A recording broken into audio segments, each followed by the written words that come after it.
लेकिन यकीन जाने कभी कहत साली का आना, कभी जलजला का आना, कभी जो है बीमारियों का वबा आ जाना, ये तमाम चीजें इसी वजह से होती है कि जब बुराइयां समाज में फैलने लगती है, शराबखोरी ज्यादा होने लगती है, जिनाकारी हद से ज्यादा बढ़ने लगती है, तो अल्लाह तबारक व तआला हमारी इबरत के लिए ऐसे वाकयात रुनुमा फरमाता है जिससे हमें और आपको देख करके इबरत हासिल करनी चाहिए और रास्ते बद को छोड़ करके अच्छे रास्ते। सरवर कहो कि मालिको मौला कहो तुझे, सरवर कहो कि मालिको मौला कहो तुझे, बागे खलील का गुले ज़ेबा कहो तुझे, और तेरे तो वस्फ़ ऐबे तनाही से है भरी, या रसूल अल्लाह तेरे तो वस्फ़ ऐबे तनाही से है भरी, हैरान हो मेरे शाह मैं क्या क्या कहूँ तुझे, लेकिन रज़ा ने ख़त्म सुखन इस पे कर दिया, लेकिन रज़ा ने ख़त्म सुखन इस पे कर दिया, खालिक का बंदा खल्क का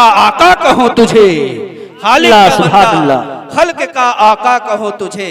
बिरादरान इस्लाम, ये शादी खाना आबादी के ताल्लुक से प्रोग्राम को रचाया बसाया गया है। शादी एक बहुत ही अहम इबादत है, एक इबादत है इस्लाम के अंदर, शरीयत के अंदर। इबादत इस माना करके है कि जिन अहकाम का, जिन भी अमल का हुक्म अल्लाह ने कुरान अजीम के अंदर इरशाद फरमाया है, बिला किसी शको शुबहा के उन कामों पर अमल करना ये अल्लाह की इबादत है। अल्लाह ने निकाह के ताल्लुक से कुरान अजीम के अंदर इरशाद फरमाया, फन केहू माताबा लकुम मिनन निसाए व मसना व सुलासा व रुबा। फन केहू ये फेले अम्र है, तो निकाह करो। तो मतलब क्या हुआ, इस पर अमल करना है। इस पर अब कोई अगर ये कहे कि हम शादी नहीं करेंगे, निकाह ना करेंगे, तो वो गुनहगार होगा। और इस पर मजीद तक़वियत के लिए, कुरान के बाद तो फिर अब कोई बात नहीं रह जाती है, लेकिन मजीद तक़वियत के लिए रसूल कायनात ने भी फरमाया, अन निकाह मिन सुन्नती फमन रगिबान सुन्नती फलैसा मिन्नी। यानी निकाह करना, शादी करना, ब्याह करना मेरी सुन्नत है, और जिसने मेरी सुन्नत से एराज किया वो हम में से नहीं है।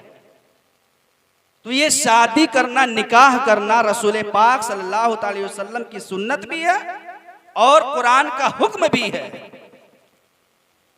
बिरादरान इस्लाम, नुक्ते की बात यह है, दूर दराज से मेहमान की हैसियत से भी हजरात तशरीफ लाए हैं, आप इन बातों को सुने और उनको अपने ज़हनो दिमाग पे से सोचने की कोशिश करें कि आज हमारा और आपका मुआशरा इतनी अहम, शरीयत इस्लाम के अंदर निकाह की इतनी अहमियत है, इतना पाक और ताहिर और मुतहिर निकाह है, उसके बावजूद भी आज शादियों के अंदर, निकाह के अंदर ऐसे ऐसे गैर शरई दुनियावी रसूमात को जन्म दे दिया गया है। अल्लाहु अकबर, कि जिन शादी के करने पर, जिस निकाह के करने पर रसूल कायनात खुशी का इजहार फरमाते हैं, आज हमारे गैर शरई रसूमात की वजह से मेरे आका सल्लल्लाहु अलैहि वसल्लम को वो दिली तकलीफ पहुंचती है कि अल्लाहु अकबर क्या कहा जाए। अल्लाहु अकबर, आज शादियों के अंदर का मामला ये हो चुका है कि लोग अपनी शादियों में पहले तो महफिल मिलाद कराते हैं, महफिल मिलाद हो जाने के बाद इधर मौलाना साहब खाना खाकर के अभी कुछ ही दूर गए कि डीजे नाच गाना खेल को तमाशा शुरू हो गया। मोहतरम हज़रात, आप जरा गौर करें, जो नमाज पढ़ते हैं या कम से कम जो जुमा ही पढ़ते हैं, जो पंजवक्ता नमाज पढ़ते हैं या जो जुमा की नमाज पढ़ते हैं, आपसे मैं एक बात पूछता हूं, और समाज के अंदर जो शादी ब्याह के अंदर, निकाह के अंदर गाना बजाते हैं, नाच करते हैं, खेल कूद तमाशा करते हैं, मेरी माँ और बहनें गैर शरई रसूमात में इस कदर मुलव्विस हो चुकी हैं कि अगर कोई आलिम दीन उन्हें समझा रहा हो तो वो ये कहती हुई नजर आती हैं कि नए नए पढ़ करके मौलाना हुए हैं, बाप दादा के तौर तरीके को नहीं जानते हैं। ये हमारा चलता चला आ रहा है। और अब देखें, नई रस्म और रिवाज ये औरतों ने शुरू कर दिया है कि हल्दी के दिन अलग कपड़ा पहनेंगे, वलीमा के दिन अलग कपड़ा पहनेंगे, विदाई के दिन अलग कपड़ा पहनेंगे। जरा गौर करें, जिनको अल्लाह ने नवाजा है वो 3 नहीं 6 कपड़ा पहन सकती है, 6 सेट पहन सकती हैं, लेकिन अल्लाह ने दुनिया में सबको बराबर नहीं पैदा फरमाया है। अरे यही तो जांचना मकसद था कि कौन मेरा बंदा है जो मेरे गैर बंदों के ख्याल करता है, उसके हक को पामाल नहीं करता। हक है बहुत खूब। को तो यही देखना था, वरना सबको एक बराबर नहीं पैदा फरमाता। अल्लाह ने किसी को जो माल की फरावानी अता की है, उस पर अल्लाह का रहमो करम है, उस पर फजल है कि अल्लाह उसके जरिए से नेकी का काम लेना चाहता है और ये कहना चाहता है कि ऐ मेरे बंदे, मैं तुझे माल अता कर रहा हूं और तेरे जरिए से, तेरे माल के जरिए से मैं अपने उन बंदों की मदद करना चाहता हूं जो गरीब और मुफलिस। बेशक हक है बहुत खूब। ज़कात का हुक्म दिया गया, ज़कात अदा किया जाए, लेकिन नहीं अदा किया जाता है। तो इन गैर शरई रसूमात को शादी के अंदर जन्म दे देना और उन पर पैरवी करना यकीनन रसूल कायनात और रब्बे जुलजलाल के गजब को दावत देना है। जिनके पास एक ही जोड़ा, एक ही सेट पहनने का उसात है, तो मेरी मां और मैंने सुने, आप शादी के लिए, हल्दी के लिए अलग, विदाई के लिए अलग, वलीमा के लिए अलग पहन रही हैं। उसी खानदान में, उसी रिलेशन में, उसी रिश्तेदारी में, उसी घर में कोई खातून ऐसी होगी जिसके पास एक ही सेट पहनने की वसात होगी। बताएं, आपके 3-3 सेट को देख करके उसके दिल तकलीफ में होगा कि नहीं होगा, वो गमगीन होगी कि नहीं होगी। काश मेरे पास भी इतनी वसात होती तो मैं भी 3-3 सेट सिलवा लेती, मैं भी पहन लेती। लिहाजा मेरी माँ और बहनों, कान खोल करके सुन लो, इन गैर शरई रसूमात को बंद करो। इन चीजों के बगैर भी निकाह हो सकता है और यकीनन इन गैर शरई रसूमात से पाक करके अगर अपने निकाह को करोगे, अपनी शादियों को अंजाम दोगे, तो यकीनन मेरे आका ने जो फरमाया था कि निकाह करोगे तो बरकत हासिल होगी। इन शरई गैर शरई रसूमात को निकाह से खत्म कर दो, यकीनन शादी करने के बाद बरकत जरूर हासिल। लेकिन मानने वाले नहीं है लोग। तंजीम चल रही है, इसके लिए बाकायदा तंजीम चलाया गया कि कम से कम हम लोगों को नहीं मना कर सकते हैं तो उलमा को तो मना कर सकते हैं, हम अपने डिपार्टमेंट के लोगों को तो मना कर सकते हैं। हमने ऐसा किया और हमने रोका भी है। जितने भी मेहमान हजरात तशरीफ लाए हैं, उनके यहाँ भी अगर ऐसा ही सिस्टम चल रहा होगा। लिहाजा उलमा के कहने पर मना करने पर यह काम ना करें। आप अपने ज़हनो दिमाग को झिझोड़ें और सोचें कि अगर हम नमाज पढ़ने जाते हैं, सुन्नत अदा करते हैं, उस सुन्नत की अदायगी के वक्त मोबाइल निकालें और गाना चालू कर दें, तो क्या आपको ये गवारा होगा? किसी को गवारा होगा? नहीं गवारा होगा कि सुन्नत अदा कर रहे हैं, नमाज है, इबादत है। ऐ लोगों, निकाह करना भी ये दुनियावी चीज नहीं है, बल्कि अल्लाह का हुक्म है, रसूल कायनात की सुन्नत है। और जब सुन्नत अदा की जा रही हो तो दुनिया के रसूमात के नहीं, बल्कि रसूल कायनात ने जो हुक्म फरमाया है, सहाबा जिस तरीके से किए हैं, उलमाए किराम ने जो हुक्म दिया है, उसके मुताबिक करोगे तो कामयाबी मिलेगी। बेशक हक है, बेशक सुभान अल्लाह। गैर शरई रसूमात को खत्म किया जाए निकाह के अंदर से, तब जाकर के हमें और आपको मुआशरे के अंदर और उन जोड़ों के माबैन, उन जोड़ों के तवस्सुत से जो औलाद पैदा होगी वो भी इंशाअल्लाह बाबरकत पैदा होगी। हम और आप पहले ही अपनी शादी के अंदर खुराफात करके, नाच गाना, खेल कूद, तमाशा करके बिगाड़ पैदा कर लेते हैं। बहुत ही अहम बात है, सोचने वाली बात है कि निकाह वो अजीम रिश्ता है, वो अजीम रिश्ता है। दुनिया में माँ बाप का रिश्ता है, भाई भाई का रिश्ता है, भाई बहन का रिश्ता है, खाला फूफू का रिश्ता है। दुनिया में बेशुमार रिश्ते हैं और ये तमाम रिश्ते दुनिया में आकर के बने हैं, दुनिया में आकर के रिश्ते बने हैं, वजूद में आए हैं। लेकिन तने तन्हा एक रिश्ता ऐसा है, अल्लाहु अकबर, कितना अजीम रिश्ता है ये। एक रिश्ता ऐसा है जो दुनिया में नहीं हुआ, बल्कि अल्लाह ने जन्नत में कायम फरमाया, वो निकाह का रिश्ता है, मियाँ बीबी का रिश्ता है। बेशक हक है, बेशक बहुत खूब। मियाँ बीबी का रिश्ता है। तो जरा अंदाजा फरमाएं कि जो रिश्ता इतना अजीम और अहम है कि अल्लाह चाहता था दुनिया में भी पैदा फरमा सकता था, ये निकाह दुनिया में भी हो सकता था, लेकिन इस निकाह को अल्लाह ने इतना अजीम और मुस्तहकम बनाया है कि जन्नत के अंदर हजरत आदम और हव्वा रज़ी अल्लाह तआला अन्हुमा के माबैन फरमाया, और वो मकाम जन्नत व अल्लाह था। इससे एक बात हमें और आपको और समझनी चाहिए,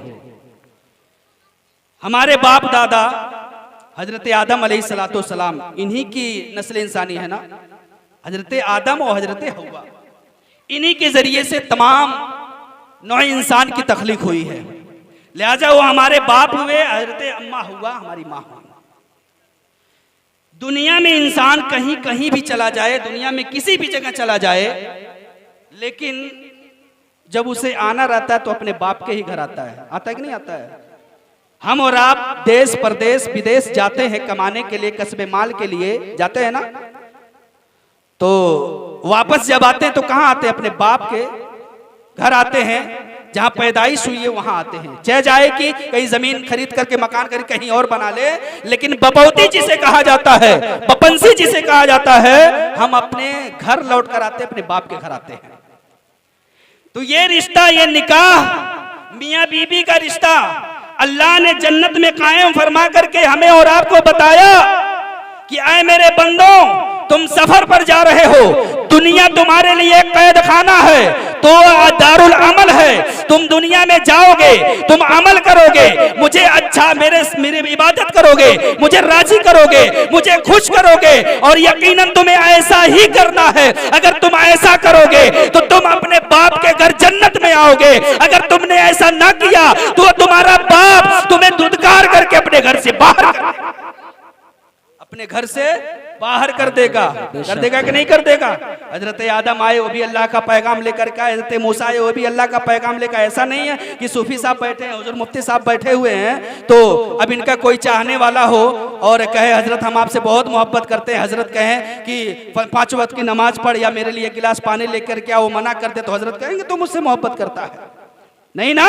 मोहब्बत की दलील है, मोहब्बत की पहचान है, मोहब्बत का तकाजा है कि महबूब की बातों पर अमल किया जाए, महबूब की बातों पर अमल किया जाए, उसकी अहमियत दी जाए। ये नहीं है मतलब है कि एक कान से सुने दूसरे कान से निकाल दिया जाए तो महबूबियत बरकरार नहीं रहेगी। हजरत आदम का यही पैगाम है कि अल्लाह को राजी करो, हजरत मूसा का भी यही पैगाम, अल्लाह को राजी करो। कमो बेश 1,00,000 व 2,24,000 अंबिया कराम तशरीफ लाए, सबका यही पैगाम कि अल्लाह को राजी करो। अगर हम और आप सबके तवस्सुस से चलते जाएं हजरत आदम तक पहुंचे, अगर हमने नमाजें छोड़ी है, हमने रोजा छोड़ा है, हमने ज़कात अदा नहीं किया, हमने हुस्न सलूक नहीं किया, पड़ोसियों का हक नहीं अदा किया, दुनिया में रह करके बुराइयों में मुलविस रह के जिंदगी को गुजारी है, तो बताएं चलते चलाते जब हजरत आदम की बारगाह में पहुंचेंगे, हजरत आदम से कहेंगे, अय आदम आप हमारे बाप हैं, आप ही के जरिए से नौ इंसानी की तकलीफ हुई थी, आप हमारी बख्शिश करा दे, हम आपसे मोहब्बत करते हैं। यकीनन हजरत आदम कहेंगे तेरा अमाल दिखा, तुमने कैसा अमल किया है, तूने नमाजें पढ़ी है कि नहीं पढ़ी है, तूने रब को राजी किया है कि नहीं किया है, तूने अपने महबूब आकाए नामदार मदीने के ताजदार जो तमाम नबियों के सरदार हैं उनकी आंखों को ठंडक पहुंचाया है कि नहीं पहुंचाया है, उनके कलेजों को सुकून दिया है कि नहीं दिया है। हजरत आदम फरमाएंगे दिखा अपना अमाल, जो हमारे आपके अमाल जब खोलेंगे पता चलेगा कि ना नमाज पढ़ा है, ना रोजा रखा है, ना अच्छे अमाल किया है, ना माँ बाप के साथ अच्छाई का बर्ताव किया है। जब अमाल खुलेंगे और सियाकारियां बदकारियां दिखेंगे, हजरत आदम जो हमारे बाप है कहेंगे तू हमारी औलाद नहीं है, अगर औलाद होती तो फरमाबरदारी करके रब को राजी करके आज जन्नत का मकाम अता करके तू रब को राजी कर। सुभान अल्लाह। लेकिन बिरादरान इस्लाम, आज हम और आप गफलत की नींद में सोए हुए हैं, कुछ खबर नहीं है कि कैसी जिंदगी गुजारी जाए, कहां हम जिंदगी गुजार रहे हैं और किस तरीके से जिंदगी गुजार रहे हैं। मोहतरम हजरात, ये उलमाए कराम अपने गले को फाड़ करके, गले की नस को चीख करके चिल्ला के बताते हैं ये अमल करो, ऐसे करो, वैसे करो, राह रास्त पर आ जाओ, अभी भी मौका है, अल्लाह ने अता किया है। देख रहे हैं आज कैसे कब किस हालत में रूह परवास कर रही है। लोगों, अभी भी वक्त है हम और आप अपने असलाफ के तौर और तरीके को पहचाने, और ये दुनिया के अंदर जो कुछ भी वाकयात रुनुमा हो रहे हैं, हमारे और आपके साथ हो रहे हैं, ये कहीं ना कहीं हमारे आमाल बद आमाल का नतीजा है। हम और आप जो कौम जितनी पाकीज़ा ताहिर और मुतहिर रहा करती है, अगर वह कौम बिगड़ जाए ना तो उसी एतबार से उसके ऊपर मुसीबतें, उसके अजाब भी दिया जाता है। मसलन अगर कोई आलिम दीन कोई गलती का काम करता है तो गलत है, लेकिन वही गलती एक जाहिल किया, वही गलती एक आलिम किया है तो उसको फटकार ज्यादा दिया जाता है कि तुम जानते थे, पहचानते, तुम आला, तुम्हारा मर्तबा बुलंद है। जिस तरीके से खाने काबा के अंदर नमाज पढ़ने की इबादतें सवाब ज्यादा है, उसी तरीके से वहां एक गुनाह करने का भी गुनाह ज्यादा है। ठीक है, तो जो कौम इतनी पाकीज़ा थी और रसूल कायनात की उम्मती होने के बावजूद अगर हम नेकियों का रास्ता छोड़ करके बदकारियों के रास्ते पर चलने लगे तो यकीन माने अल्लाह ने रसूल कायनात के करम और फजल से, अल्लाह के रसूल की मेहरबानी से ये दुनिया के अंदर अजाबात को तो रोक दिया है, लेकिन यकीन जाने कभी कहत साली का आना, कभी जलजला का आना, कभी जो है बीमारियों का वबा आ जाना, ये तमाम चीजें इसी वजह से होती है कि जब बुराइयां समाज में फैलने लगती है, शराबखोरी ज्यादा होने लगती है, जिनाकारी हद से ज्यादा बढ़ने लगती है, तो अल्लाह तबारक व तआला हमारी इबरत के लिए ऐसे वाकयात रुनुमा फरमाता है जिससे हमें और आपको देख करके इबरत हासिल करनी चाहिए और रास्ते बद को छोड़ करके अच्छे रास्ते पर देखें माहौल कैसा लें आप। इसलिए बिरादरान मिल्लत इस्लामिया, मैं आपसे यही कहूंगा कि आप अपने शादियों को पाकीज़ा बनाएं। आप माइक लेकर आए, डीजे लेकर के आए, लेकिन उसके अंदर सिर्फ और सिर्फ अल्लाह और उसके रसूल का जिक्र हो।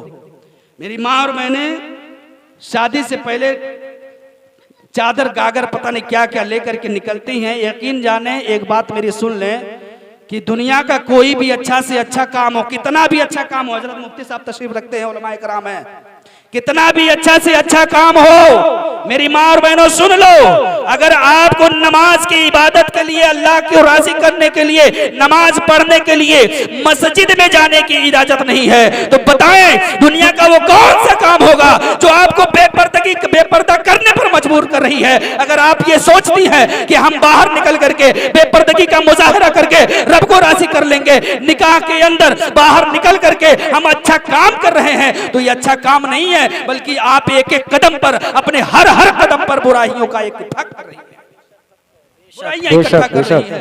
इसलिए मैं ये गुजारिश करूंगा कि आप अपने समाज को, मुआशरे को सुधारने की कोशिश करें और जब निकाह हो तो बिल्कुल साफ सुथराई के साथ करें, ताकि जब औलाद पैदा हो तो वो भी फरमाबरदार पैदा हो। आज औलाद का नाफरमान होना और बुराइयों में मुलविस होना, कहीं ना कहीं बाप आस्त पर रखें तो यकीन जाने अल्लाह उनकी गोद में किसी नालायक को पैदा नहीं करता है, किसी नाफरमान को नहीं भेजता है, बल्कि फरमाबरदार भेजता है। तो आप हजरात से उम्मीद है कि आप मेरी बातें जो कुछ भी हुई हैं उस पर अमल करने की कोशिश करेंगे।